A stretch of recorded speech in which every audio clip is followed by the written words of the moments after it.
queremos saber qué es lo que está pasando con todo este tema de la macrozona sur, ahora un proyecto de ley que declara a la CAM y otras organizaciones como organizaciones ilícitas o terroristas. ¿Ayuda esto a mejorar el ambiente? ¿Lo empeora más? ¿Es como a tratar de apagar el fuego con benzina?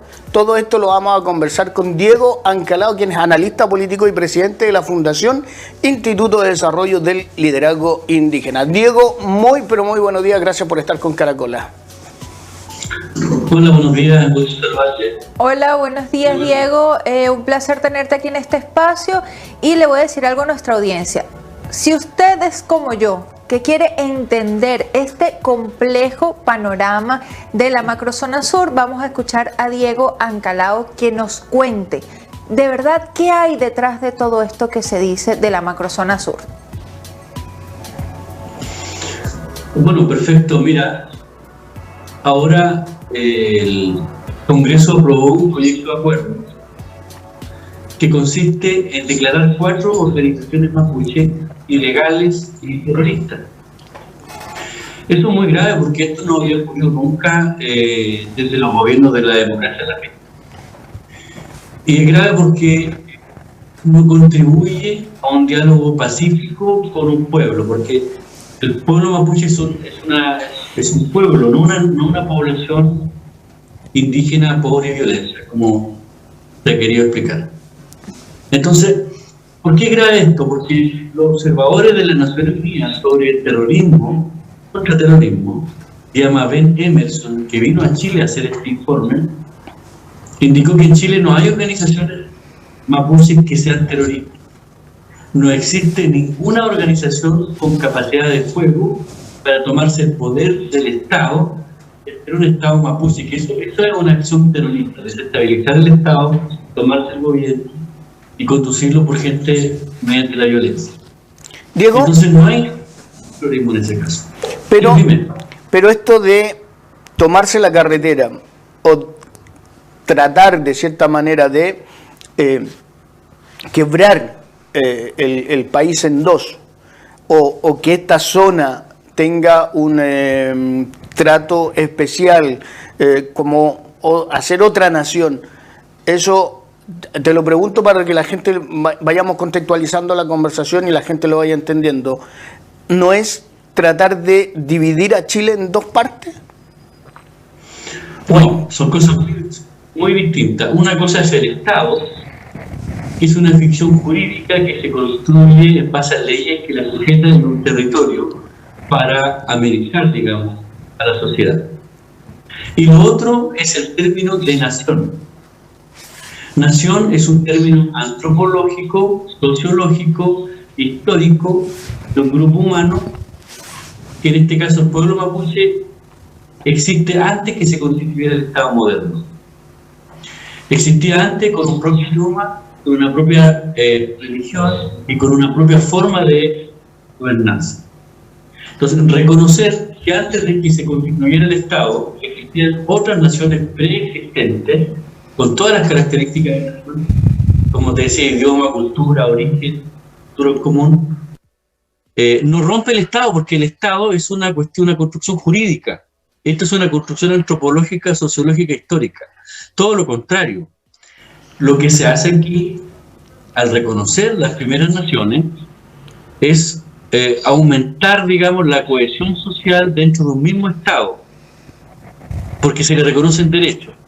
Y se reconoce que los Rapanui hablan Rapanui, que los Aymara hablan Aymara, que los quechua hablan quechua, y los mapuches mapudungun, y no hablan español. De origen, digo yo.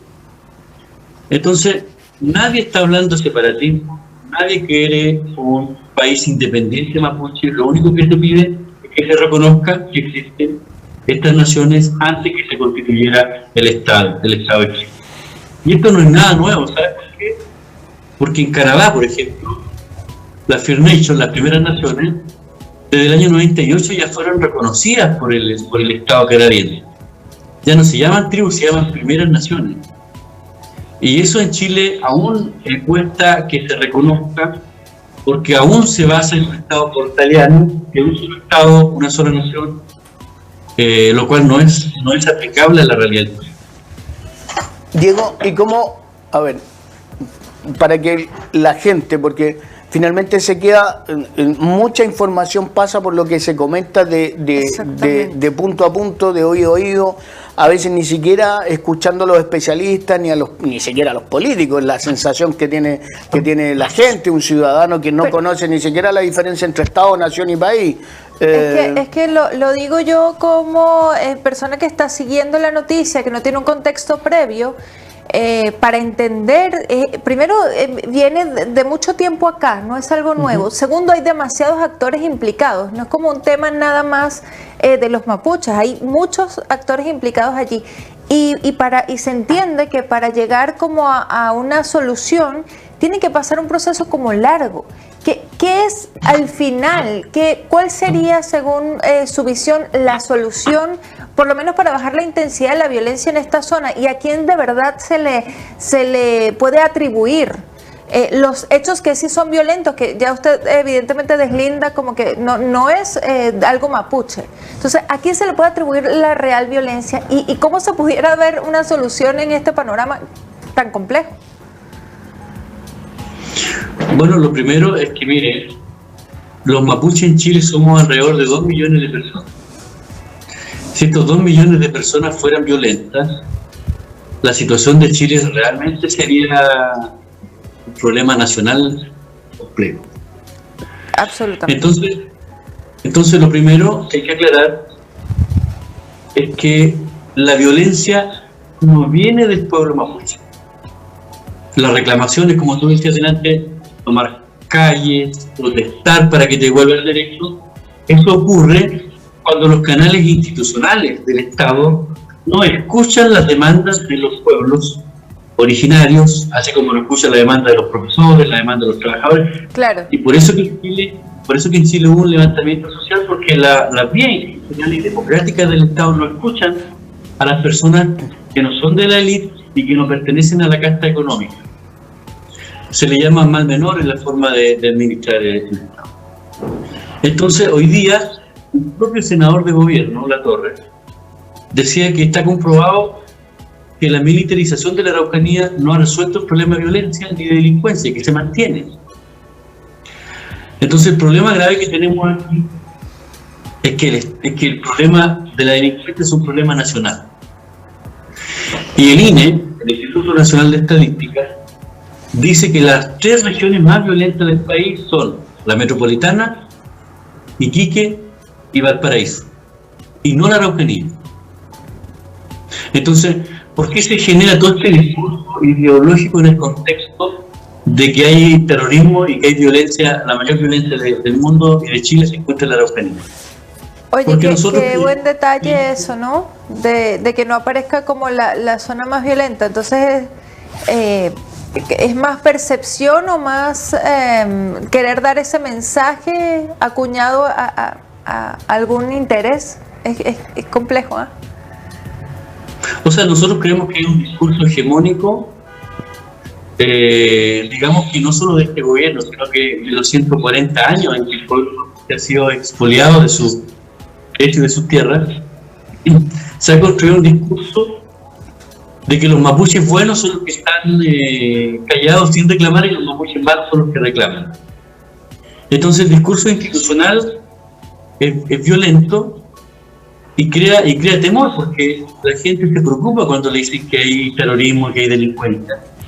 Diego, pero todo esto dime. Pero, a ver, claro, porque nos quedamos con la información que nos llega, ¿no? De la zona del conflicto. Y eso hace ser que la percepción nuestra sea quizás incluso más violento de lo que muestran las propias estadísticas. Pero, ¿cómo entendemos, por ejemplo, o cómo descubrir, Diego, finalmente quién está detrás de todo esto? Porque ¿cómo logramos entender que una autoridad de Estado, al poco andar, a los pocos días de haber asumido, quiera ir a la zona a tratar de entender el conflicto, a tratar de conversar, sea recibidos con balazo? ¿Cómo podemos que a los pocos meses de este gobierno, de haber asumido este gobierno, que entendemos que está con la capacidad de diálogo para resolver o empezar a entender el problema para luego resolverlo. Tengamos, y digo la sensación, ¿no? De que se han acrecido los problemas de violencia, las quemas, los asaltos, en fin. Entonces, ¿qué es lo que ocurre? Hay que ponerle presión a este gobierno recién asumido. ¿Quién está detrás de todo esto? Las forestales, los mapuches que trabajan para las forestales, que podría ser otro. El narcotráfico. El narcotráfico. Otro actor que se nombra mucho en esa ¿Hay zona. narcotráfico realmente en la zona? Porque son todas las dudas que yo te comento, son todas las dudas que tiene la gente, porque quienes hemos podido leer un poco más del tema sabemos que no es netamente un tema mapuche. Aquí no se resuelve, creo yo, ni siquiera entregándole las tierras, porque hay alguien que no quiere mover esto, po. Si aquí hay mucha plata, ¿no? Involucrada, mucho tema económico involucrado en el conflicto. Por eso la y que hay gente que le interesa mantener como está todo esto, porque sigue ganando lo que hoy día está ganando económicamente hablando. Entonces, ¿cómo entendemos el conflicto para empezar a solucionarlo, digo? O sea, en primer lugar, son varias preguntas, voy a tratar de responder las que más puedo. En primer lugar, no se sabe quién disparó cuando fue la ministra. Segundo, la gran cantidad de personas que andan son encapuchadas, por lo tanto se presume o se deduce que podrían ser mapuches. Y lo segundo es que para lograr un diálogo que permita resolver este problema de fondo, el pueblo mapuche lo ha hecho 14 veces en la historia. En los casi 500 años que lleva el pueblo mapuche en resistencia frente a la invasión, se han firmado 14 tratados. Uno de esos que se firmó es el Tratado de Trapihue de 1825, que se firmó con el Estado de Chile, representado por Ramón Freire, que era en ese minuto el gobernador de Chile. Este tratado reconoció derechos territoriales, políticos y la propia forma de organizarse el pueblo mapuche. Ese tratado fue violado en el año 1861 al 1881. ¿Ya? Y de ahí nace la deuda histórica y ahí nace el conflicto. ¿Por qué es tan importante eso?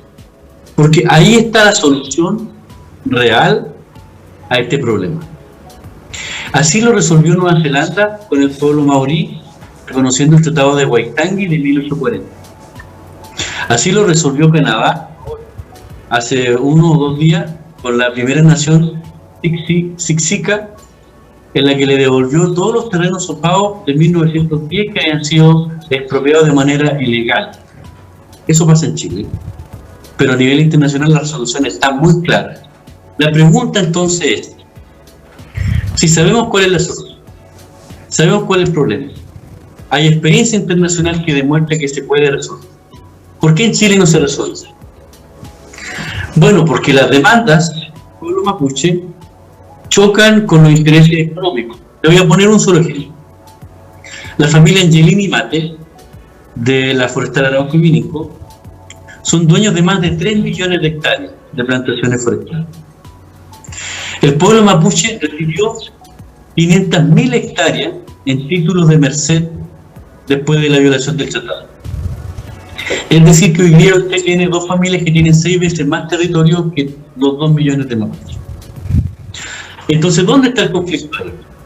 Es que esta reclamación choca con esos intereses de las forestales, que es parte del crecimiento del país, pero no del desarrollo, que tiene grandes cantidades de utilidades para los dueños de esta empresa, ubicadas en la región más pobre del país, que es la Araucanía, y en una de las provincias más pobres, que es la provincia de Arauco, lo que le llaman zonas de sacrificio. Y por eso entonces no se resuelve el problema. Sabemos la solución y sabemos dónde está. Entonces, ¿por qué se militariza? Para darle tranquilidad a quienes explotan. Ahí en la provincia de Arauco, una de las más pobres del país, se encuentra la celulosa más grande de América Latina, la celulosa Arauco, que necesita una gran cantidad de hectáreas diarias para poder existir. Y en ese asunto las reclamaciones mapuches son un problema, Por eso que el programa que todos los gobiernos, el Plan Araucanía y hoy día el Plan por el Buen Vivir, ninguno de esos planes considera la solución de fondo. Solo consideran mayor fuerza represiva y mayor cantidad de plata para hacer caminos, para hacer escuelas, para hacer cosas, pero no para restituir así como Canadá le restituyó al Archivo 5. Diego, pero ¿cómo entendemos? Porque tú nos has hablado de devolver las tierras finalmente, tratar de hacer este proceso en paz, pero ¿cómo entendemos entonces las declaraciones de Yaitul de armarse, de responder con armas? ¿Cómo lo entendemos? Porque suena un poco discordante. Bueno, mira, en el pueblo mapuche existen más de 3.500 organizaciones mapuche. Y usted me está citando a una de esas 3.500 organizaciones. Entonces el pueblo mapuche es un pueblo, no una población. Y en ese sentido las declaraciones de Héctor están relacionadas directamente a que no se puede resolver un problema mediante un diálogo con los militares de la gente con la que se quiere dialogar. Y eso es lo que él en el fondo dice que llama, digamos, una resistencia frente a esa especie de invasión que utiliza la fuerza militar. Pero usted tiene también las declaraciones de Juan Castro, el senador socialista, que dice que en la Araucanía se estaría armando una especie de sendero luminoso. Y eso lo hizo un senador socialista que es de gobierno y que es de Rancagua. Ni siquiera es de la Araucanía. Pero Diego, van las autoridades del gobierno y lo reciben a disparo. Entonces, todo concuerda, ¿no? En términos de que se están armando, hay una zona que está armada y que van a responder con armas. Hay una percepción de que como que el conflicto es lo que es necesario para esas personas que hacen vida allá, ¿me entiendes? Como que si no hubiese disposición a que se resolviera, aunque esos son los reclamos, que se resuelva el conflicto, que se han atendido las necesidades, pero cuando es al menos la impresión que da a la ciudadanía. Cuando se intenta implementar algún tipo de estrategia para la resolución, pareciera que no. Y pareciera ser que toma protagonismo la minoría, porque si tú me hablas de 3.500 organizaciones mapuche y resulta que nos estamos enfocando en lo que dice una persona, eso claramente el conflicto lo está manejando la minoría. ¿Cómo hacemos que lo maneje la mayoría para que lo resolvamos finalmente, Diego? Bueno, la verdad son dos cosas. La primera es que salen estas opiniones públicas porque son las que más interesan al discurso represivo y son los que justifican la instalación militar en la Araucanía. Ese tipo de discurso. A las otras 3.000 y tantas, ni el poder político ni el poder comunicacional lo escuchan. ¿Y por qué no lo escuchan? Porque son el mal menor de un proyecto mayor que es económico. Y además, otro detalle: la mayor cantidad de muertos en la Araucanía son mapuches. Hace 1 o 2 días, un dueño de un campo, de un fondo, asesinó a quemarropa a un joven mapuche de 33 años. O sea, no son los mapuches los que están asesinando gente, es a los mapuches los que lo están asesinando. Y las organizaciones, ¿qué es lo que dicen? Oye, paren esto, y no lo escuchan. Y entonces la solución y la respuesta es: no estamos viendo la obligación de defendernos, ojo, que la obligación de defenderse. Y frente a eso, entonces, los canales institucionales no dan respuesta. Mire, para que se resuelva esto, tiene que haber un parlamento general, igual que se hizo con Ramón Freire, en el cual se inviten a todas las organizaciones mapuche y se dialogue entre el Estado y las organizaciones mapuche, la sociedad civil también. Y ahí llegar a un acuerdo con un nuevo tratado, un nuevo pacto que resuelva la controversia. Y esas soluciones se han hecho siempre. O sea, hace 500 años que se vienen haciendo todas estas soluciones.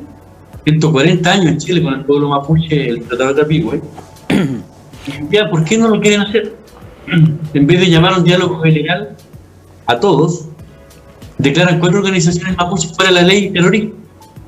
Entonces, ¿cómo va a haber un diálogo real? Diego, pero esto significa finalmente que el interés, si se está cuidando el interés de las forestales, y las forestales hoy día necesitan tantas hectáreas para sobrevivir, es un poco complejo solucionar el problema, porque siento que las forestales no van a hacer ni un metro. Claro. Siento que quizás las entidades mapuche tengan toda la voluntad de conversar, pero hay un sector también que tampoco quiere arreglar el problema. O sea, si además a eso le agregas que hay narcotráfico y que este ambiente es ideal para que el narcotráfico funcione.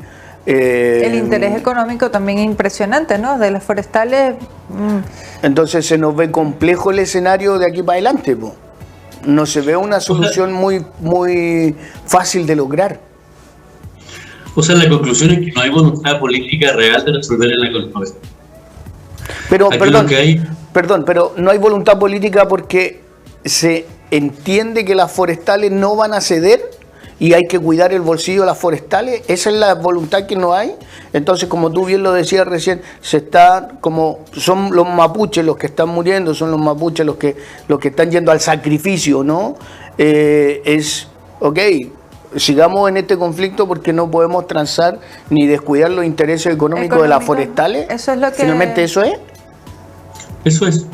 De las forestales, de la hidroeléctrica, de las centrales de paso de manera ilegal que han hecho, como el río Cholchol. Bueno, y también todo lo que está ocurriendo hoy día en la Araucanía con el negocio de los transportes, ¿no? Los transportes son capaces de hacer que el Estado negocie con ellos antes de negociar con los sectores más excluidos. Entonces, miren, en términos bien concretos, que hay una política para administrar el conflicto. ¿Y cómo se administra el conflicto? Con manera militar y reactiva, hablando de seguridad pública, y por la otra, dando recursos de forma asistencial a ciertos sectores del pueblo mapuche. Esa es la forma que históricamente se administra. Entonces, no vemos soluciones. Además, hay un mismo ex capitán de Carabineros que ha denunciado públicamente en distintos medios de comunicación que hay un negocio forestal en el cual la misma fuerza policial está involucrada.